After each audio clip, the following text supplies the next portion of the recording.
Pensaba mientras hablaba Vanessa, no tenía pensado decir esto, pero lo voy a decir, acerca del compañero Gualdini. Ustedes saben que... No, pero al revés de lo que te imaginás, Vane. Como le pasa a los grandes próceres del argentino, Gualdini terminó pobre y absolutamente desatendido. Tanto es así que tomaba café conmigo. Yo tengo un amigo que es secretario general de Huracán, era fanático, Saúl de Huracán, y recuerdo que por el año 2005, tomando café en el bar Bartó, enfrente del Congreso, yo le digo, mire Saúl, yo un día lo escuché a usted diciendo que se arrepentía de algunas cosas. Me dice, sí, yo me arrepiento, me dice. Me arrepiento del programa maximalista que tenía la CGT y no haber entendido el doctor Alfonsín. Y le digo, ¿a usted le gustaría decírselo a Alfonsín en la cara? Y Saúl me dijo, sí, se lo diría. Y organizamos un acto. Cuando le conté a Alfonsín que había hablado con Gualdini, que quería, no disculparse, pero que quería saldar esa distancia, Alfonsín estaba contentísimo. Si había algo que le gustaba a Raúl, era el diálogo con el peronismo, porque él lo consideraba un reencuentro de las fuerzas populares. Tuvimos la mala suerte, primero que se murió Juan Pablo II, y entonces asume Ratzinger, y al asumir Ratzinger suspendimos el acto y después se murió Saúl, pero quedó pendiente eso, pero guardo en mi corazón la posibilidad de haber compartido reflexiones con ese hombre que la verdad, más allá de las diferencias tácticas que uno ha tenido, no puede dejar de reconocer como militante radical, como calculo que le debe pasar a muchos militantes peronistas con Alfonsín, que en sus aciertos y en sus errores las intenciones de ese hombre siempre fueron defender los intereses de la patria. Así que también expresa la síntesis de lo que venimos a plantear acá, la conformación de un espacio político que supera contradicciones del pasado, que aprende a saltar las viejas antinomias y a poner en su lugar las contradicciones secundarias para poner las contradicciones fundamentales siempre en el centro de la discusión. Y es ahí, compañeras y compañeros, que me parece que es importante empezar a avanzar en el análisis de un concepto que viene flotando en el ambiente nuestro, que es la idea de la unidad, ¿no? Se habla mucho de la unidad y yo la verdad creo que tenemos un enfoque equivocado de la unidad. Porque pareciera que la unidad es la unidad de los dirigentes políticos. Y estamos todos muy preocupados a ver si el Chino Navarro viene a tomar un café con el Chivo Rossi, si el Chivo se junta con Filmus y van a verlo a Alberto Fernández, cosas que son necesarias, pero que no tienen un carajo que ver con la construcción de la unidad. La unidad, por definición, sabemos lo que lo hemos leído a Laclau y lo que hemos militado en partidos populares que construyeron mayorías populares, se define en términos de la unidad de los segmentos políticos y sociales que están siendo agredidos por este proyecto económico. La unidad no es la unidad de los dirigentes, porque si la unidad fuese solamente la unidad superestructural de aquellas personas que aparecemos en la televisión y que nos gusta tomar café en los bares cerca del Congreso, la militancia, la ciudadanía y la sociedad estarían de costado viendo cómo se provoca la unidad. Y eso sería un contrasentido. Porque la unidad se piensa en términos de la construcción, como dijo Cristina, de una nueva mayoría. Y si hay que construir nuevas mayorías, hay que constituir sujetos políticos nuevos y unificarlos con los sujetos políticos preexistentes, construir unidad. Es, por ejemplo, lo que hizo Máximo y lo que hizo Mayra y todos los compañeros cuando se pusieron al frente del reclamo del movimiento feminista por el aborto.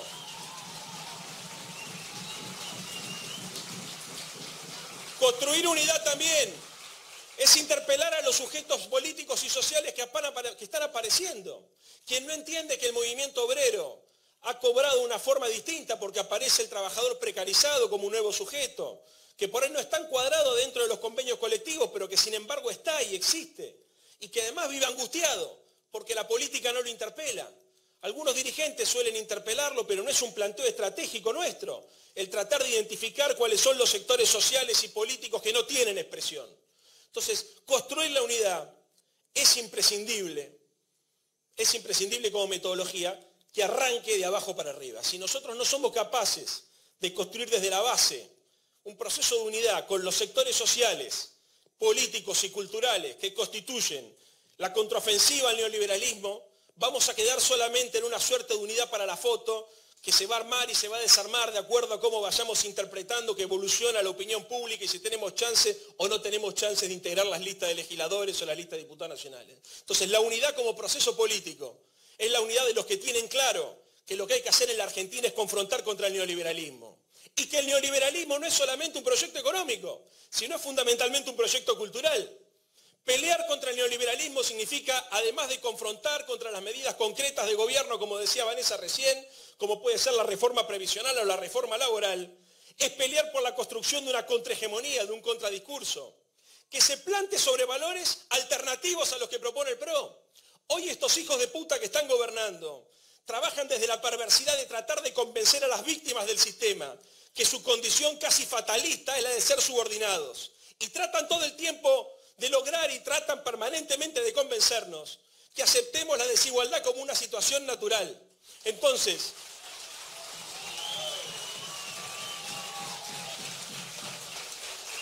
construir unidad también es elevar el nivel de conciencia de la gente, es provocar una tensión intelectual y política, es salir a generar crisis en el sentido común, provocando el movimiento de las ideas. No hay unidad si no hay claridad conceptual.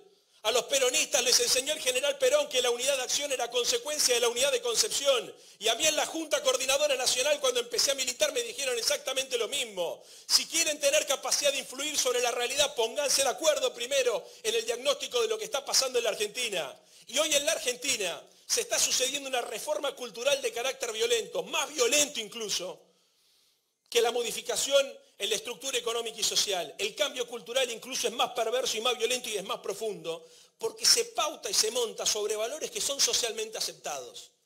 Nosotros solemos decir que es fácil ser de derecha y es cómodo ser del PRO, porque alcanza solamente con repetir las verdades de perogrullo que históricamente te vienen repitiendo los formadores de opinión que hablan de política sin utilizar los canales políticos para construir sentido. El discurso político de estos señores, de este bloque de poder, se construye siempre a partir de la utilización de instrumentos no políticos y que se montan siempre sobre un supuesto sentido común. Es del sentido común, por ejemplo, utilizar a las personas y calcular todo en términos de cuánto tenés, cuánto valés. Es del sentido común, por ejemplo, la mercantilización total de la vida.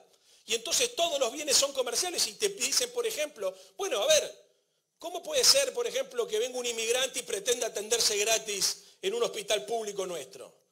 Bueno, la contrapregunta sería, hijo de puta, ¿qué pensás hacer entonces? ¿Dejarlo morir en la puerta del hospital público?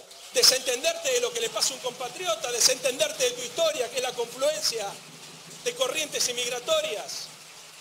El neoliberalismo como proyecto cultural tiene siempre en mente la idea de chilenizar la sociedad argentina. Porque más allá de que Chile tenga buena prensa y que te lo pongan permanentemente como el modelo de desarrollo, es el país más desigual del continente. Es un país donde no solamente no existe régimen previsional, no existe salud pública, no existe educación pública. La tasa de sindicalización es la más baja de América Latina. Es un país donde lamentablemente la democracia es solamente procedimental porque después nadie puede discutir los lineamientos. Incluso hasta hace muy poco se pretendió hacer una modificación en el sistema educativo y fracasó.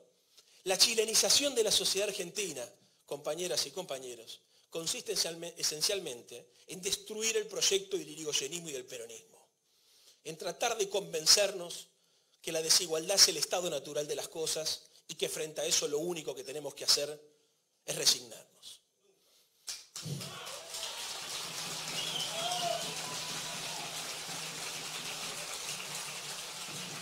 Y para lograr esta operación cultural, la derecha utiliza un mecanismo que los politólogos solemos denominar construcción de hegemonía. Construcción de hegemonía es la construcción intelectual y cultural de una sociedad.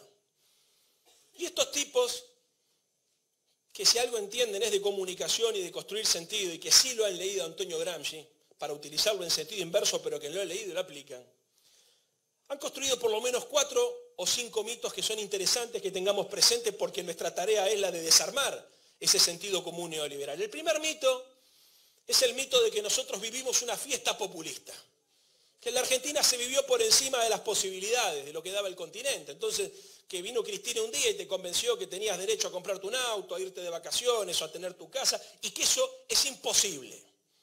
Obviamente el mito populista también se sostiene sobre otro mito, que es la idea de que para hacer ese proceso de distribución del ingreso, los gobiernos populares, no solamente acá, sino en toda América Latina, se han vuelto corruptos y se robaron un PBI. PBI son 500.000 millones de dólares, a ver si tenemos claro lo que estamos diciendo, pero también, digamos, todo este proceso de aculturización es consecuencia también de una suerte de infantilización de la sociedad argentina, que a costa de repetir y repetir y repetir son capaces de decir cualquier cosa. Bueno, este es un proceso que se ha dado también en los últimos años. Hay un segundo mito, que es el mito del enemigo interno. Es difícil transformar la Argentina porque el kirchnerismo nos plagó el país de vagos, los planeros, son todos violentos. Y cada vez que aparece un sector social que confronta y que reclama sus derechos, como pueden ser los mapuches o como puede ser cualquier grupo de desocupados, no falta uno que le pone la letra K, los mapuches K, los sindicalistas K, porque la idea siempre es la de tratar de construir a partir del miedo a la manipulación de la conciencia, advirtiéndote que tenés que hacer algo para bloquear al enemigo interno. Hay un tercer mito, que es un mito también complejo, algo decía Leopoldo, complejo porque es difícil de desarmar, que es el mito de la Argentina meritocrática. Ellos sostienen que para poder terminar con la farsa del populismo se necesita repensar los valores que sostienen la estructura social argentina y que para eso hay que construir una sociedad basada en el mérito individual. Y por supuesto, todos estamos de acuerdo en que a vos te tienen que dar lo que te mereces porque el mérito individual es, si se quiere, una suerte de teoría de la justicia, y ellos hablan inclusive de la justicia en términos de igualdad de oportunidades. Entonces, ellos dicen hay que garantizar que todos tengan las mismas oportunidades y después cada uno que compita en el mercado y que obtenga el lugar que le parece. Bueno, si hay una farsa perversa en una sociedad tan desigual como la nuestra es la idea de la igualdad de oportunidades. Porque en realidad los espacios populares debemos pelear por la igualdad de posiciones.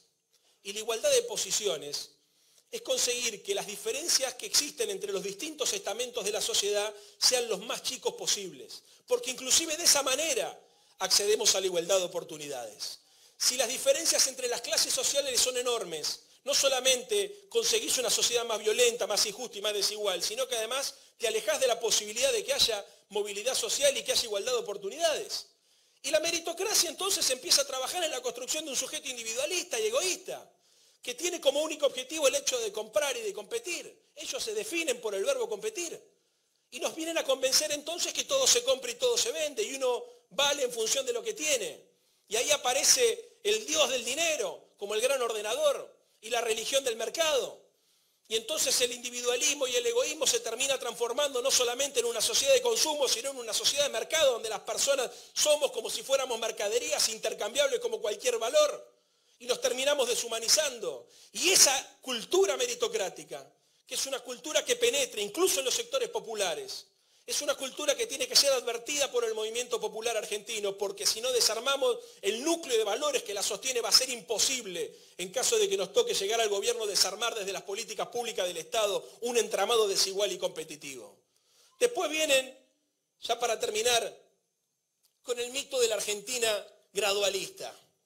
Ellos dicen, es difícil desarmar esto porque esto es un populismo que obviamente está sostenido por un enemigo interno, que son los K, mapuches K, intelectuales K, lo que sea K, que obviamente están en contra de la idea de la meritocracia porque ellos están en contra de la cultura del trabajo, a ellos les gusta vivir del Estado. Y obviamente nosotros venimos a naturalizar la sociedad, a volver las cosas a su estado natural, porque para ellos el estado natural obviamente es el ordenamiento neoliberal de la vida.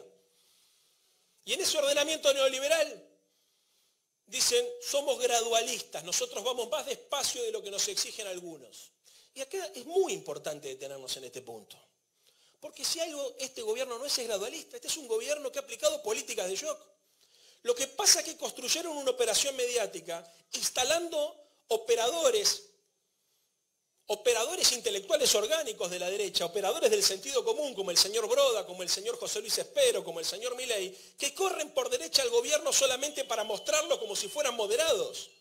Y tratan entonces de decir que ellos están siendo presionados por grupos poderosos sin representatividad social para ir más a fondo con las reformas pro mercado, con el ajuste y con el desguace del estado de bienestar. Bueno, esto es una operación que tiene como único objetivo provocar un proceso de distribución del ingreso tan violento como el que se provocó en la década pasada, pero en sentido inverso. Esto se llama redistribución regresiva del ingreso. Esto se llama generar condiciones de rentabilidad para los ricos a costa de los pobres con la complacencia de los pobres, casi esperando que los pobres agradezcan su situación de tal.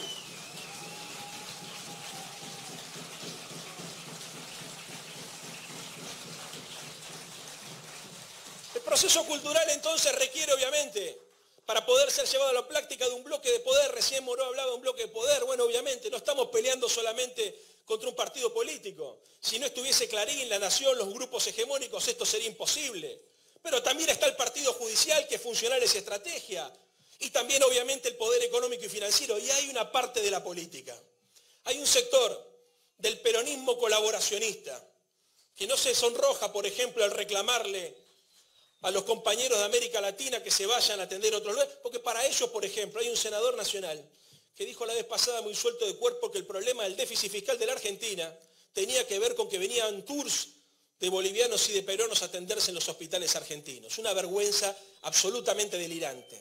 Pero lo que ese senador no dice es que si en verdad hay un problema en términos de la fuga de divisas y el problema que acrecienta el déficit fiscal y comercial, es que efectivamente hay un grupo de extranjeros, pero no precisamente bolivianos y paraguayos, sino norteamericanos e ingleses, que vienen a la Argentina, traen sus dólares, compran el Levax, se meten en la timba financiera y cuando generan riqueza la fuga. Y de ese sector no dicen nada.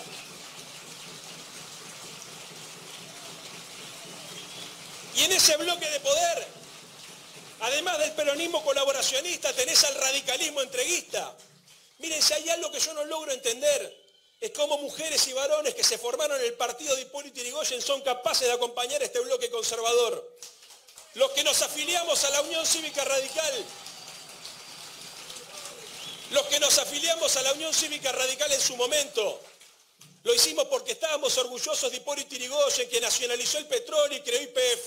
¿Qué tiene que hacer el radicalismo de la mano de Aranguren entregándole los recursos naturales a la Shell?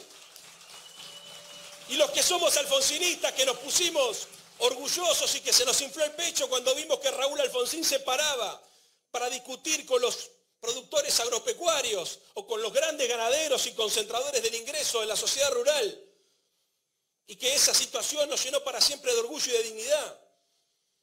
¿Qué tenemos para decir de un gobierno que puso al frente del Ministerio de Agroindustria al presidente de la sociedad rural argentina? Entreguistas totales, sin ningún tipo de dignidad, capaces de cualquier cosa. Ese es el bloque de poder que tenemos operando hoy en la Argentina. Lo peor del radicalismo, lo peor del peronismo, lo más concentrado de los medios de comunicación, el partido judicial, la crema del poder económico. Todo eso construyendo sentido. Bueno, confrontar con esto requiere que nosotros seamos capaces de organizarnos para construir una contrahegemonía. No estamos peleando solamente una batalla que se disputa en términos electorales. Estamos dando una batalla por la construcción de un sentido alternativo. Estamos dando la batalla para construir otro modelo de organización social que se funde sobre otros valores. Cuando este bloque de poder la cuestiona Cristina Fernández de Kirchner, no la cuestiona por los errores que cometió en el gobierno. La cuestiona porque Cristina soñó con un país industrial, solidario y soberano. La cuestiona porque no se banca que haya nacionalizado los fondos de jubilaciones y de pensiones para crear la asignación universal por hijo. La cuestiona porque hubo paritarias libres. Y entonces lo que hay que degradar no solamente es la figura de Cristina, sino lo que Cristina representa, el rol de la sociedad argentina en la disputa por la distribución del ingreso y por la construcción de la igualdad. Y este proceso, que no solamente arranca a partir del desprestigio de Cristina, sino que fundamentalmente se extiende después como una mancha de aceite, tratando de degradar la honorabilidad de todos. Llegó al absurdo de acusar que, por ejemplo, Máximo Kirchner era titular de una cuenta offshore en la ciudad de Delaware, en los Estados Unidos, con 50 millones de dólares. 2 años le estuvieron diciendo a la gente que Máximo era cotitular con Nilda Garré de una cuenta en los Estados Unidos. Un día lo charlé con Máximo y me dice, ¿sabés lo más gracioso? Que yo con Nilda casi no tengo ni relación. La han metido en este quilombo para joderme a mí, y no solamente no tengo ninguna cuenta, sino que además les advertí que no tenía ninguna cuenta en el exterior, y los tipos durante 2 años mete a insistir. Y obviamente lo mismo hicieron con Cristina. Fíjense lo que pasó con Cristina. A Cristina fue la AFI, le revisó la basura, no le encontró nada. Después creo que fue el señor Bonadío, le intervino los teléfonos, descubrieron que putea muy bien, pero no le encontraron ningún delito.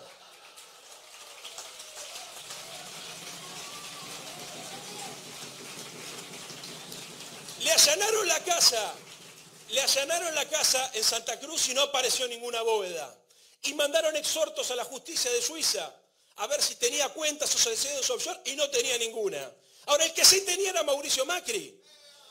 tenía el presidente de la nación, él, sus padres, sus hermanos y toda la familia, efectivamente, fueron a buscar las cuentas de Cristina, encontraron las cuentas de Macri y se acabó la discusión en la Argentina a blindar esa situación.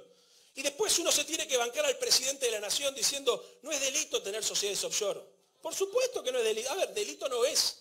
Pero si vos creás una sociedad offshore, es porque en definitiva lo que estás buscando es ocultar tu fortuna de algún tipo de control.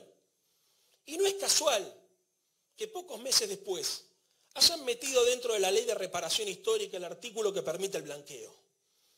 Porque nos vinimos a enterar que el hermano del presidente, el señor Gianfranco Macri, hizo un blanqueo de cerca de 622 millones de pesos. Yo les hago una pregunta. ¿Dónde se imaginan que Gianfranco Macri tenía 622 millones de pesos? ¿Abajo de la cama? La tenía en una sociedad offshore. Las sociedades offshore, conjuntamente con el blanqueo, construyeron un dispositivo para que este grupo de gente que históricamente vivió del Estado, porque, a ver, vivieron del Estado desde el peor lugar.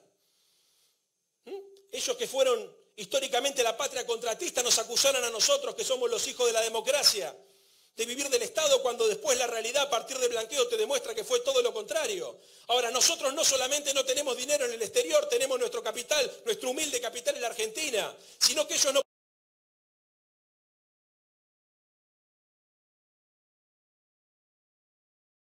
solamente el dinero que tienen en blanco y el que tienen en negro, no pueden explicar cómo viven. Y nos vienen a plantear a nosotros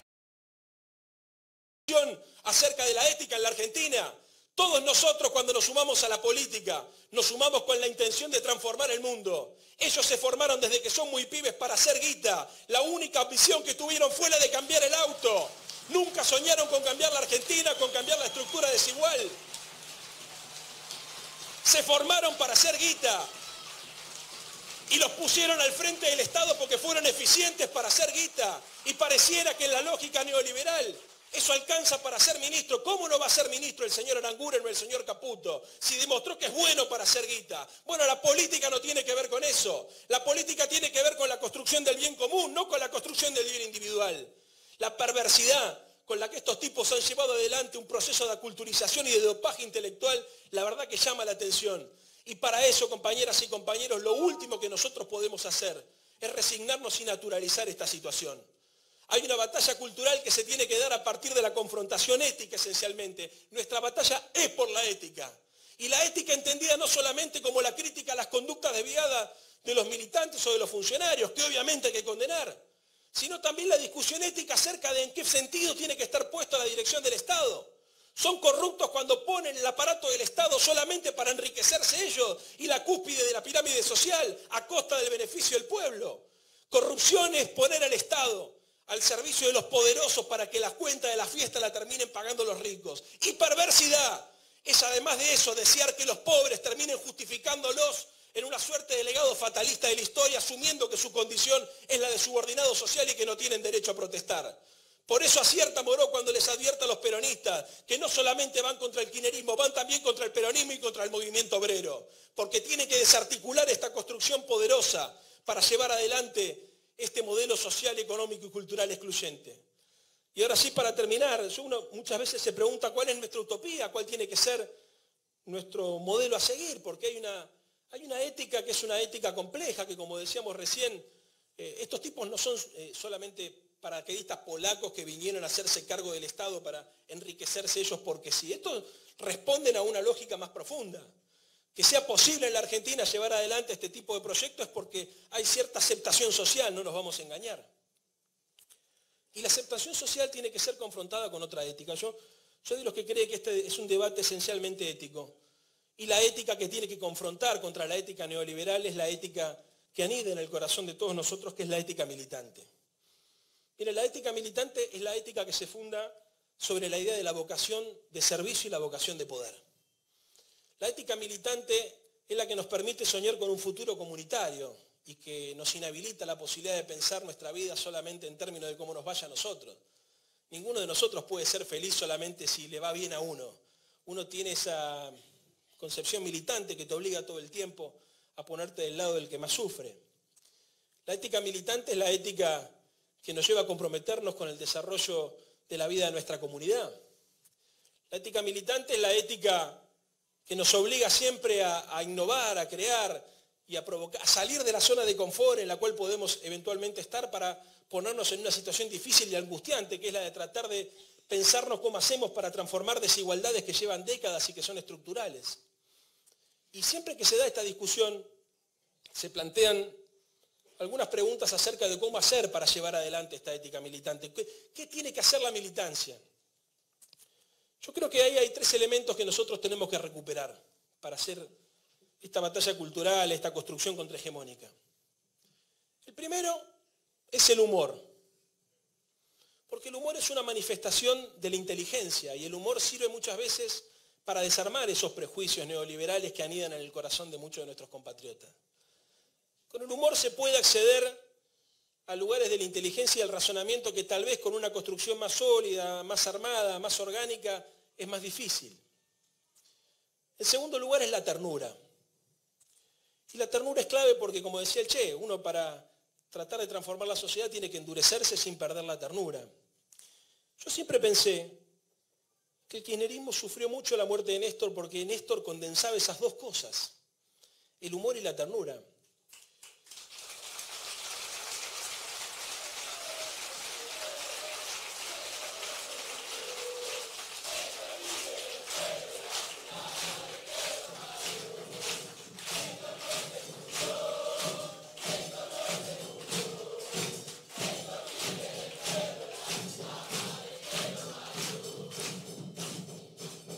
El humor y la ternura es lo que hizo posible que esa generación de pibes descreídos en los 90, a través de los mensajes que el tipo les mandaba por CQC, abrazándolo a Gonzalito, tratando de mandar guiños todo el tiempo, floreciera con la muerte de él en el año 2010. O sea, eso sembró conciencia. La Cámpora, gran tributaria de esa construcción.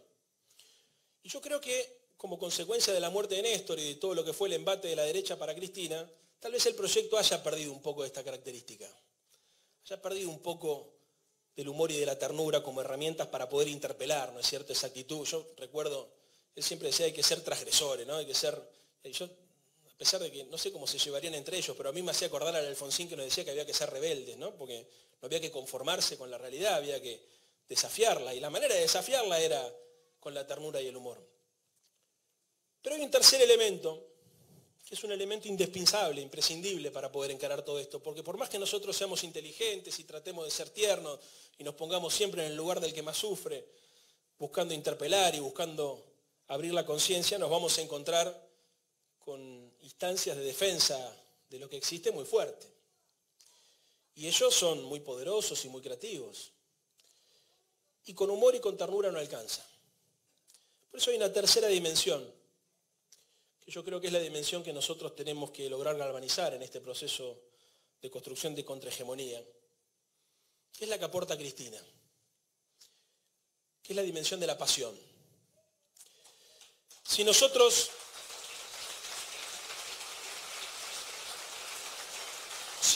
no nos apasionamos y no damos un combate contra esa alegría falsa, porque miren, el PRO y la derecha han tratado todo el tiempo de robarnos bandera, ellos que históricamente son los conservadores, se llaman Cambiemos, ¿no? Ellos que son la patria financiera, levanta la bandera de la ética, ¿no? Y ellos que históricamente fueron los amigos de la dictadura y del Estado terrorista, te hablan de la revolución de la alegría. Pero la diferencia fundamental